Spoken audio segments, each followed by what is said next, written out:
From Kansas State University, this is Agriculture Today. Eric Atkinson here.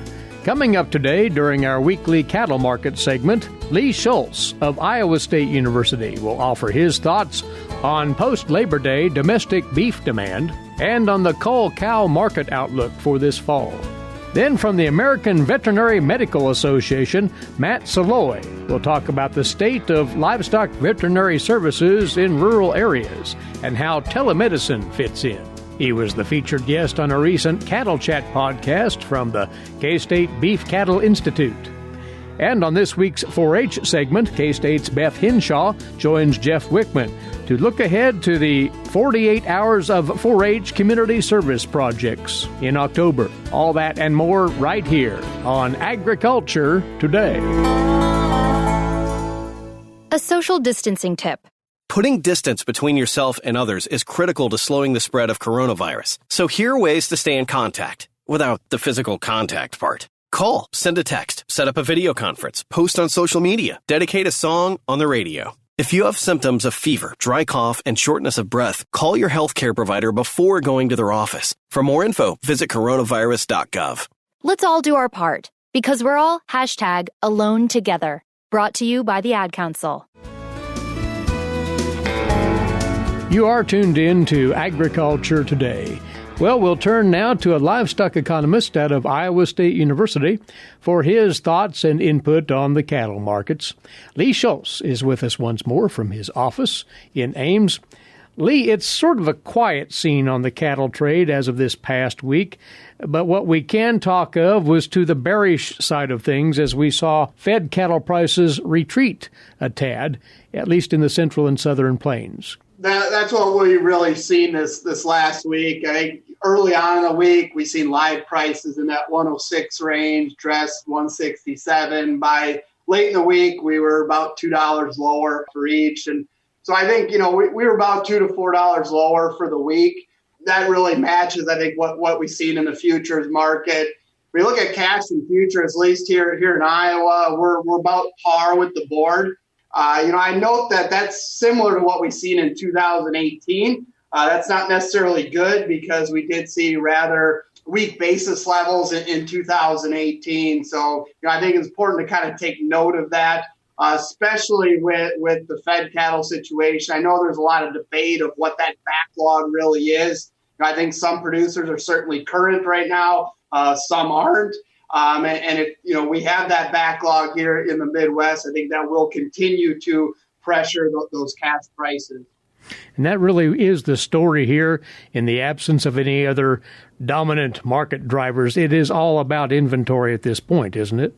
It's inventory. And then I think it's really the concern, too, of, we're slaughtering above year-ago levels. And really, I think in the back of our mind is, do we have additional issues this fall? And so why that's important is I think we need to keep these cattle very current. And if there's any opportunities to even pull cattle ahead, that's certainly important. I think box beef prices have certainly helped that. Rather strong box beef prices, kind of the seasonal peak here we're seeing. I think that's helping incentivize those larger kills. But also, I think, what's maybe gets lost in some of this conversation is these weights are still larger than year-ago levels. And so, when I look at, we're about 20 pounds higher than the 5-year average.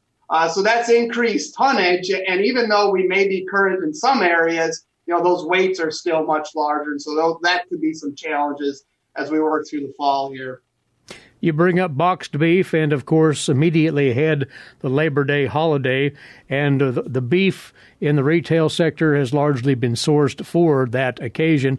There's always the worry after Labor Day, what will transpire with boxed beef demand. And do we have any sense of where that might be going at this point, Lee? A benefit this year, and I think we're all trying to draw on some benefits, is, Labor Day is about as late as we could get it. So I think that helped draw out here that run on box beef prices. Obviously, that really didn't pair with what we've seen in cash and futures last week. This is a time of year where it is kind of entering that weaker point. So I think, and really, it's pretty difficult to really know what's going to happen this year, if I have to be honest. We know food service in some areas is still slower, at least slower than it has been if we compare to year ago levels. We know that just uncertainty with the economy. So really, it's pretty difficult to really guess what we're going to see for retail prices, wholesale values, and how that impacts fed cattle values. That really captures it right there, the uncertainty about beef demand in general, so tied to the economic fortunes and where they're going. So there'll be a lot of guesswork about this for a while, it seems, Lee. There will be. And then if you want to throw some more uncertainty on top of that, I mean, exports are certainly critical here. I think, we'd see much lower values if it wasn't for some of the strength in the exports that we've seen through the first 8 months of the year. I'll really note here that exports are still above year-ago levels when we look at it by volume. But there's some potential weakness out there. I think we're seeing less commitments from Mexico. That's certainly a concern. Hong Kong is down for the year. China's been a bright spot. We've seen some volume move there. But, I think it's really important. Japan and South Korea have held up so far, and it's going to be really important to, maintain both the volume and the value going forward. Well, let's zero in on the cull cow trade. Producers will soon be deciding what to do with open cows, for instance, or if they've aged cows that need to move on. What does that market appear to be as we look ahead to the weeks immediately before us here? It's been a bright spot this year. And part of it, I think, is when we're comparing it to last year, it's looking pretty good because last year, cull values were pretty depressed along with calf values. When you put those two together and what we've seen for feed costs, really cow-calf returns are going to be better than last year. I think, ultimately what those calf prices are this fall will dictate if it's actual profitability or slight losses. It's an interesting dynamic really this year is with those returns could be better. I think producers are going to be making some decisions and maybe the ability to hold on through the fall, will maybe dictate having a few more cows around than we anticipate. And with these stronger cull cow values, does that draw more of those cows going to town? So I think, it's going to be really difficult. And I think hindsight will be able to know, what happened, what was really the driving factor. But with the strong cull cow values, that's going to help out returns. How many of those cows does it pull to the market? That's really to be determined. But it will be a potential incentive for more cows moving to town. We shall see. And, of course, somewhat aligned with that would be what it's looking like as far as the calf market this fall. You said that there are many things in the air regarding that trade, but producers will be soon approaching that decision of whether to retain or sell weaned calves. Have you any updated thoughts on that, Lee? If you look at the futures market right now and kind of pair that up with basis levels, it looks like prices are going to be stronger than they were last fall. Now, they're weaker than if you would have asked me this a couple of weeks ago, as we've seen a little bit of weakness in cash and futures prices. But I think it's important to remember that we're seeing smaller numbers of calves available this fall. From a supply standpoint, and if demand is just anywhere equal to what it's been, that would suggest higher prices. But there's a couple conditions. So we got issues with the weather potentially. So I think you've seen drought in some areas have brought some calves to town a little bit sooner. That could certainly impact the demand for those calves.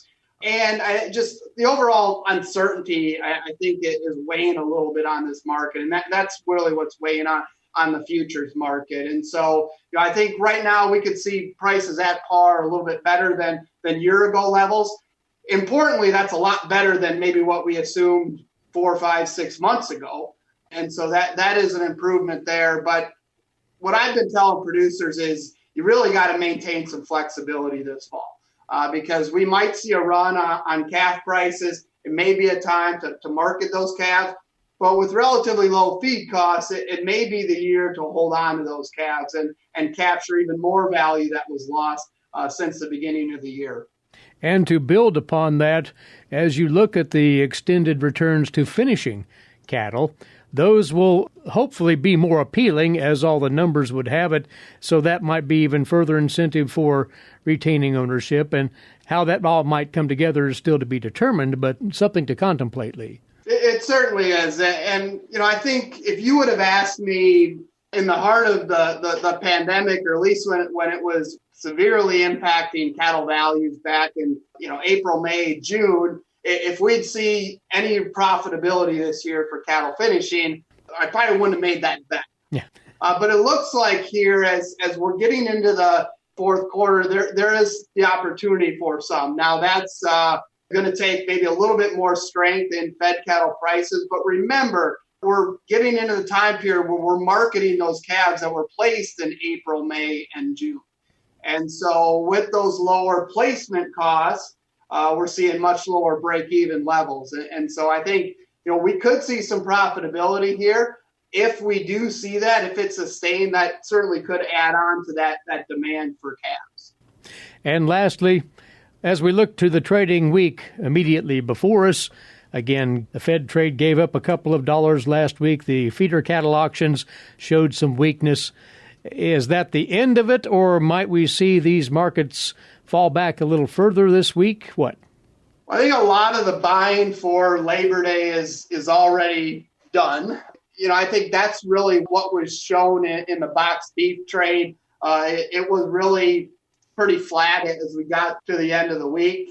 This week, I'm hoping for at least some flat trade, maybe indicative that, we're not going to see a large seasonal decline as we get post-Labor Day. But what we've seen here to end last week was some weight on the market at least. And so, here I'm hoping that maybe the cash trade does hold up a little bit, and that does support just the overall complex.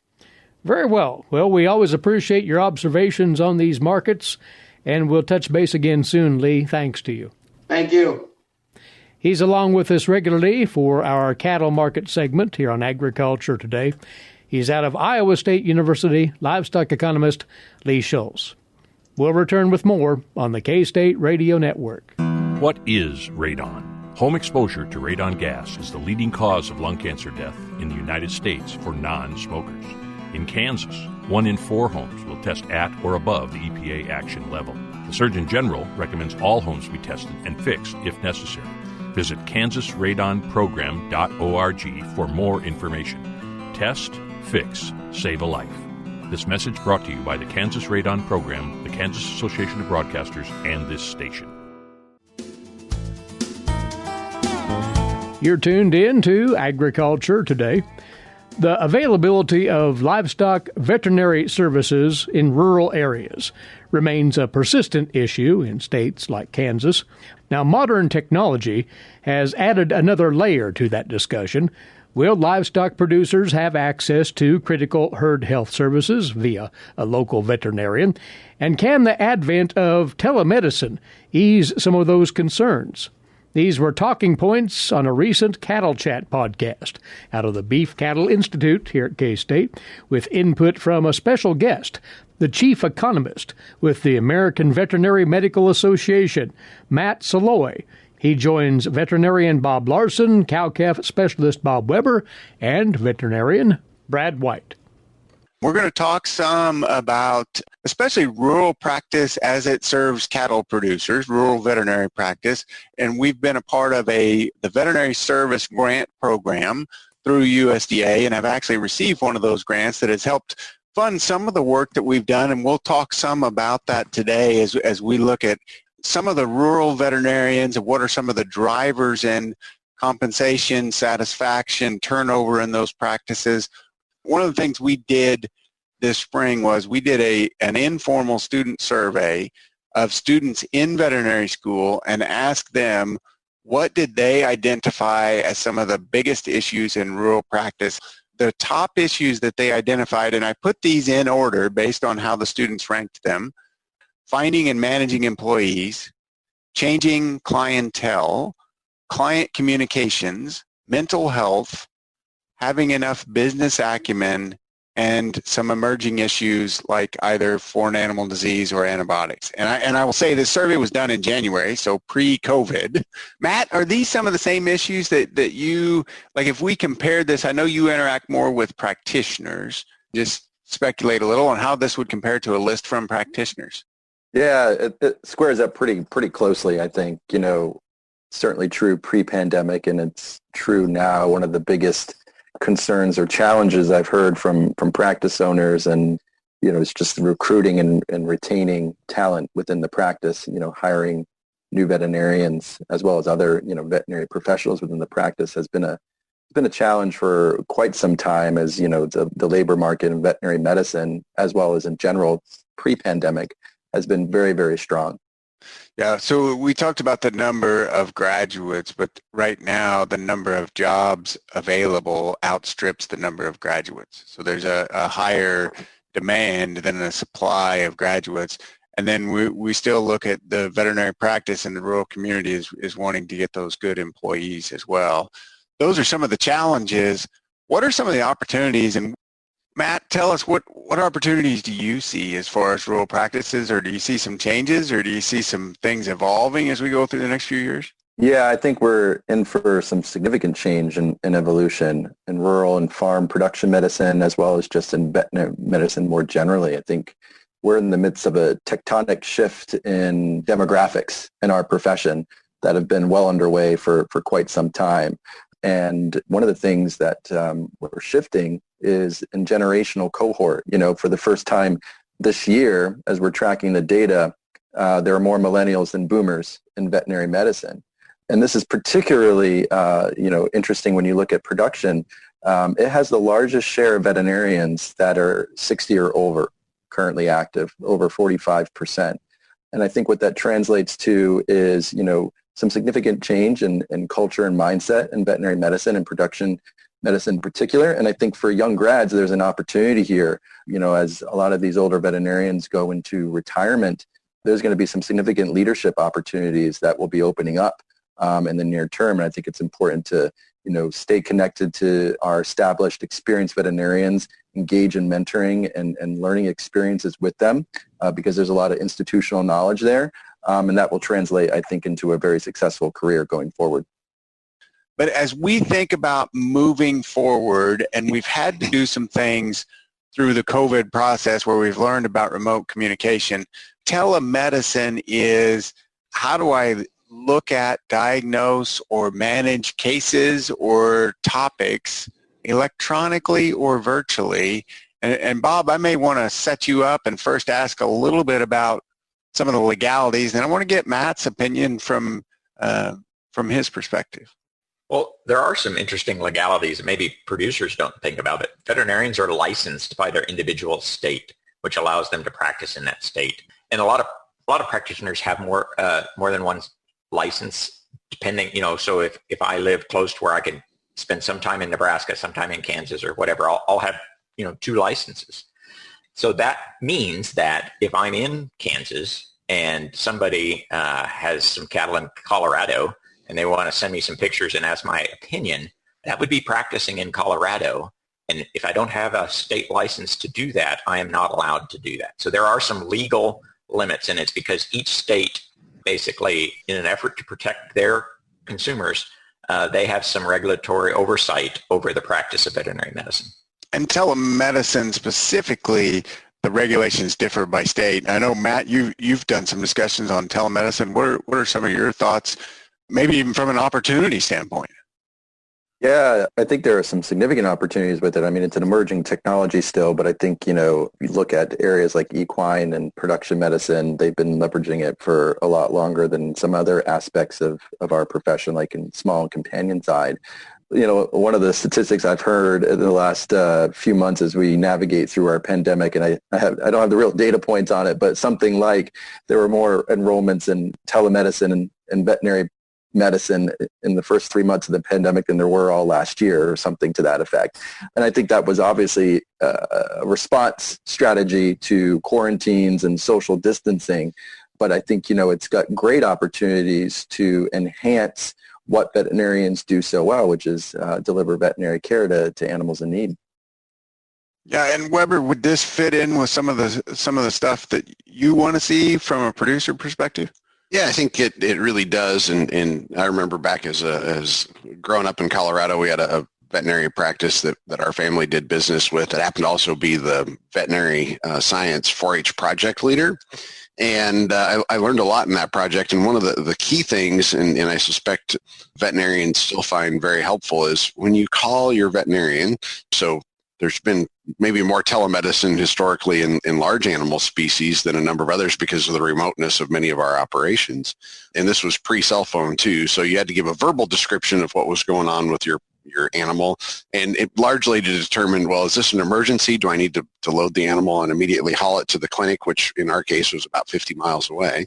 Or is this something we can manage on farm for a period of time or completely treat on farm? And so having being able to give a good description of the situation for the animal, and some of those included just basic vitals on the animal. So temperature, respiration rate, pulse rate, and physical exam of the animal to observe oxygen saturation, for example.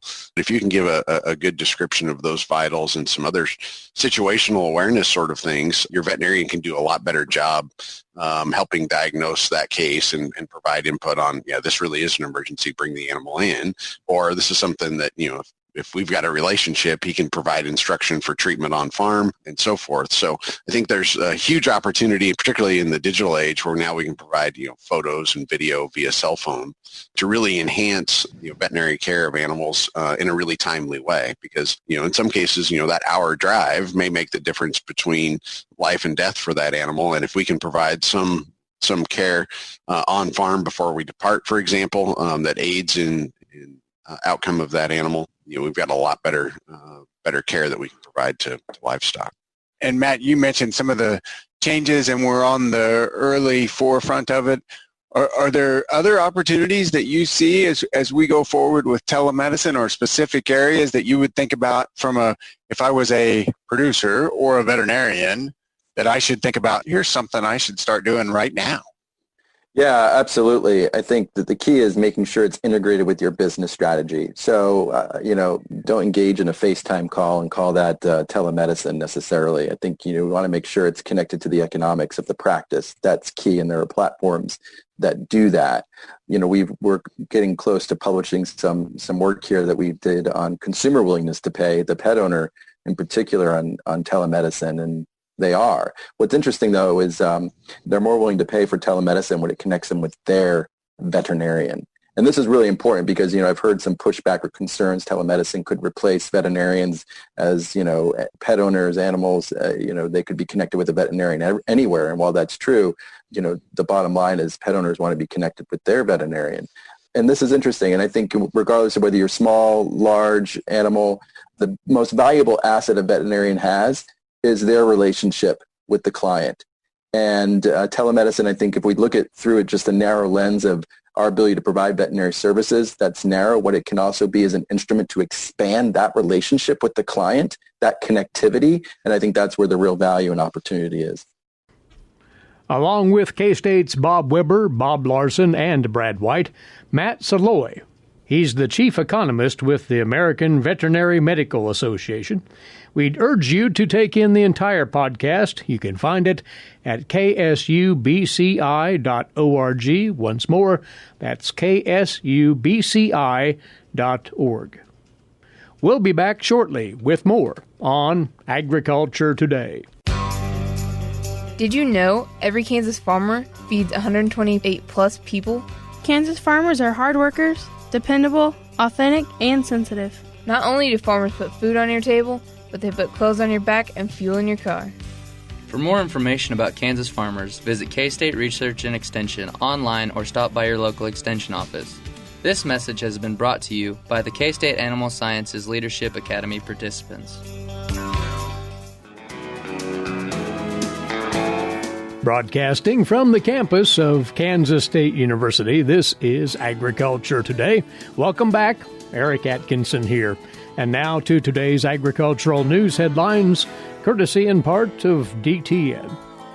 Taiwanese President Tsai Ing-wen said that she would ease restrictions on imports of U.S. beef and pork, clearing the biggest obstacle to free trade talks with the U.S. Tsai said she had instructed her government to ease the regulations to allow imports of American pork containing trace amounts of ractopamine, as well as U.S. beef products from cattle aged 30 months or older. U.S. officials have long regarded these restrictions as the main barrier to closer trade links with Taiwan, which had resisted calls to ease such curbs, citing concerns over food safety and opposition from the island's own hog farming industry. Tsai said her decision would be implemented in a way that addresses both issues. The announcement came about 2 weeks after Tsai said she wanted to start talks on a free trade agreement with the U.S., a key unofficial ally and a major trading partner for the island democracy.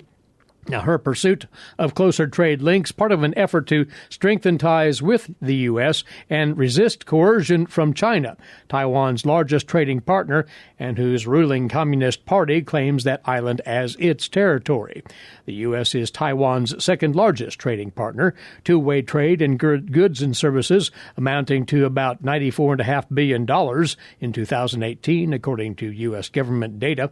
Taiwan imposed that ban on meat imports containing ractopamine back in 2006, and the island has also limited U.S. beef imports to products from cattle younger than 30 months, citing risks earlier of BSE. Bayer's $10.9 billion settlement to resolve lawsuits over the safety of Roundup herbicide is stalling. Plaintiffs' attorneys said that Thursday in court. The German chemical and pharmaceutical giant said back in June it had reached deals to settle 75% of the 125,000 cases alleging that its popular herbicide causes cancer and was working to tie up the rest of those. Shareholders welcomed that news after 3 California juries returned massive awards against the company in the Roundup trials. Deals with some of the lead plaintiffs' lawyers, Amy Wagstaff and Jennifer Moore, still haven't been signed by Bayer. The lawyers told a judge that on Thursday. Another agreement to resolve a large batch of cases was terminated altogether earlier this month, according to plaintiff's lawyer Brett Wisner. Those 3 firms collectively represent that about 20,000 plaintiffs, according to Wagstaff. U.S. District Judge Vince Chahabria, who is overseeing the thousands of cases filed in federal court, told the lawyers he wanted to see a plan to restart the litigation in light of the settlement uncertainty. Now, Bayer has said it was optimistic it could finalize the settlements in the next 30 days without restarting the litigation. Bayer inherited the Roundup litigation when it bought the pesticide maker Monsanto for $63 billion back in 2018. Monsanto first faced scrutiny over Roundup when the product's key ingredient, glyphosate, was labeled as having a potential to cause cancer back in 2015 by the World Health Organization. That was a declaration that was later disputed by some in the scientific community. Bayer has argued that glyphosate is safe and approved for use by regulators, including the Environmental Protection Agency, and that it never hid alleged damages from the public. Well, agronomists are now running field tests in Iowa to find out the best ways to handle the tons of crop residues piled up on cornfields there after that derecho windstorm. The USDA's Gary Crawford has more on that. How are corn and soybean producers whose crops were flattened by that August 10th derecho, how are they going to handle the tons of residue on the 6 million acres affected? That's a lot of biomass that we're trying to get to decompose before the next growing season. Iowa State University Extension agronomist Mark Licht, he says farmers are asking for the best ways to do that with some sort of tillage, and Mark says there's not enough data or past research on a lodging event of this size, so he and his colleagues are having to figure it out. We talked to Mark on Friday as he was driving to a flattened cornfield to do some testing. We're going to run 5 different pieces of tillage equipment through that field so we can see how is it going to work, one going through that residue, is it going to bunch up or not? And then how well is it going to actually chop up, size that residue, and what does it look like after? So we're trying to get some really quick answers and respond as best we can here. Mark is also looking into what farmers should do about cover crops this winter. There is some farmer resistance to trying to put in cover crops in this situation, but Mark told us he thinks there's some pretty good benefits from having a winter cereal rye cover crop out there. as far as helping us conserve some moisture this fall and hopefully get better water infiltration to build some soil moisture going into the 2021 growing season. But also, I think it can help us spur some microbial activity that might help us with some residue decomposition. Which is desperately needed. Mark says it might also help suppress some volunteer corn that's likely to start coming up next spring. Gary Crawford reporting for the U.S. Department of Agriculture. The Kansas Department of Agriculture's state trademark program, From the Land of Kansas, and a variety of its member companies will be exhibiting in a virtual state fair-like experience that is scheduled for September the 11th through the 20th to showcase Kansas products. The virtual experience will be called Purple Ribbon Marketplace, and it'll feature special deals like half-off shipping, as well as interactive opportunities to learn about Kansas agricultural businesses and the stories behind them. The KDA has created a Facebook group and launched it on August the 28th to begin sharing the stories about its members before product sales begin on September the 11th. Since the cancellation of the Kansas State Fair due to the pandemic, the program wanted to find an alternative way to showcase these Kansas businesses and offer consumers the opportunity to purchase local products. A variety of Kansas products will be offered through the Purple Ribbon Marketplace, including popcorn, cheese, sunflower oil, coffee, spice, dip mixes, sauerkraut, and honey, among other products. A local distillery will also be selling their hand sanitizer. Now, for more information about the program and its members, you can, of course, visit the website fromthelandofkansas.com. That's fromthelandofkansas.com. Or you can engage with the program through social media by following From the Land of Kansas on Facebook, Twitter, Instagram, and Pinterest. But once again, this Purple Ribbon Marketplace will be taking place September the 11th through the 20th under the From the Land of Kansas banner. That's a glance at today's agricultural news headlines for you. Quickly to remind, check out our podcast service if you've yet to do so already at agtoday.net, agtoday.net. And this week's 4-H segment with Jeff Wickman is coming your way next here on Agriculture Today. Did you eat today? Thank a farmer. A way to get more involved in agriculture is through 4-H and FFA. Through 4-H and FFA, we have been given multiple opportunities to grow as leaders and learn more about agriculture. You can learn skills related to jobs, public speaking skills, and you get the opportunity to travel around the country and meet new people. If you want more information about getting more involved in 4-H and FFA, visit them on their websites at kansasffa.org and kansas4h.org. Welcome back, and thanks for joining us on Agriculture Today. Along with Eric Atkinson, I'm Jeff Wickman. Kansas 4-H prides itself on giving back to the community. Southeast Area Kansas 4-H Youth Development Specialist Beth Hinshaw says that 48 hours of 4-H is the perfect opportunity for youth to tackle a local service project later this fall. Beth, one of the fall activities that 4-H really enjoys is the 48 hours of 4-H, and that this year will be October 10th and 11th, or at least those are the preferred dates. Yes, we do 48 hours of 4-H every year at the end of National 4-H Week, which we think it is just really a wonderful way to end 4-H Week with service to our communities. When we talk about service to communities, we're looking at different types of projects within the community? Exactly, and really, they just take all forms. And it depends on what your community needs. There are cases where people just see a service that needs to be done, and they do that. There are other projects that become actual service learning, where young people do the research and figure out really what the issue is and then come up with what the solution is and what they're going to do to help it. We're trying to get this to be a project that can be done in the course of a weekend? Exactly. And sometimes when people hear 48 hours, they think, 48 hours of service. But what it really means is, there's 48 hours in a weekend. And so if you could get your service project done sometime during that time, that would be great. It might be a 2-hour service project. It might be a 4-hour service project. But just sometime in that weekend is what we're shooting for. I guess they start by identifying the project they want to tackle and then get in touch with the people that may also be involved with that project? Yeah, most definitely. A lot of times our clubs will have something that they do every year because it's a tradition. that they do that service, or maybe there's something new that they want to do, but definitely getting involved with some partners in their community to do that project. And so, reaching out to whoever those groups are that maybe need a service project. We won't exactly know what the guidelines will be in terms of social distancing as October rolls around, but try and think of projects that you can do one way or another would probably be a good plan moving forward. Most of 2020 has been about Plan A, Plan B, Plan C. And so that makes sense for our 48 hours of 4-H community service as well. Everybody needs to follow whatever their local health guidance is or whatever the 4-H guidance is at the time.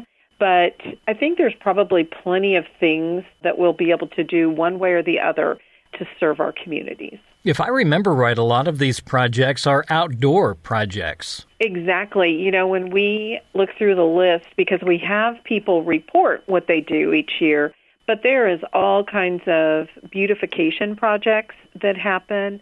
One year, a county, I think they painted their entire fairgrounds in a weekend. So all kinds of outdoor kinds of things, yard work, raking leaves, lots of outside stuff. Fairgrounds would be nice this year because a lot of people didn't get to go to the fairgrounds this year.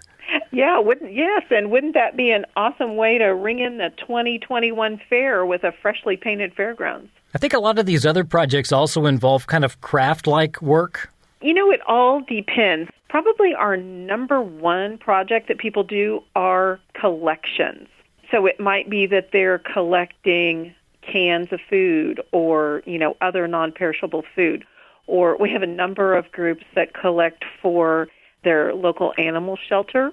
Also, another popular collection has to do with like laundry supplies, paper towels, toilet paper, those kinds of things. So those are big things that we do. We also do have groups that maybe do something for nursing homes, door decorations, tray favors for Meals on Wheels, those kinds of things. Do the clubs sometimes go together to work on some of these projects community-wide? They do. And what we say is your 48 hours of 4-H project, it could be your family who does a project. It could be your club. It could be a group of clubs.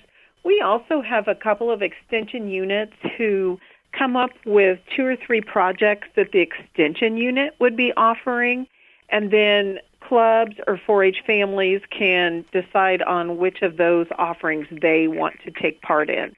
Obviously, getting a bunch of people together to do the service, that makes it a lot more fun, so be that your 4-H club or, getting to have another 4-H club be with you. It's always a lot more fun to do service with your friends. I assume somebody probably needs to take the point on this project. So is that maybe one area to start with, is just figuring out as a group what you want to do and who's going to kind of head things up? Most definitely. And, on our website, and you can get to this from the Kansas 4-H website, it's under What's Hot, and that's kansas4h.org. And then under What's Hot, you'll see 48 hours of 4-H. But we actually have a planning guide. And the planning guide has a little sketch of a schedule, and at the back, like when should you decide on what your project is? When should you get supplies for that? When should you turn your information in? Because one of the things that we ask everybody to do is to register their project, because we want to know what all kind of service is going to be going on that weekend across Kansas. And then they'll do, as you mentioned, a follow-up report as well? Yes, and there we allow them to upload a few photos of what happened and give us any stories or any feedback about their particular service project. It's called 48 Hours of 4-H, but I imagine as you start to tally up these hours, it's probably thousands and thousands of hours? Yes, it always is a lot of hours, and that's kind of the exciting thing, and that's one of the reasons that we really look forward to people focusing in that one weekend, to just see how much it is that we can do in one weekend. And again, you say all of the information available online. Correct. And so we would love to have clubs that have taken part take part again. And if your club or group has never been a part of 48 Hours of 4-H, 2020 is the year. This might also be nice for those that have just joined 4-H as the new year gets underway to take on that first project. Exactly. And that's it's really a great thing for new families or to invite people who are potential members of 4-H, because it's a way to get involved right away. And we know how much fun it is to do a project with other people. That's Southeast Area Kansas 4-H Youth Development Specialist Beth Hinshaw. She encourages 4-H members, 4-H clubs, friends, adult volunteers, parents, 4-H alumni, community organizations, local partners, and potential 4-H members to start planning their 48 hours of 4-H projects now. Then get them registered at kansas4h.org. And that'll do it for this edition of Agriculture Today. For Eric Atkinson, I'm Jeff Wickman. This is the K-State Radio Network.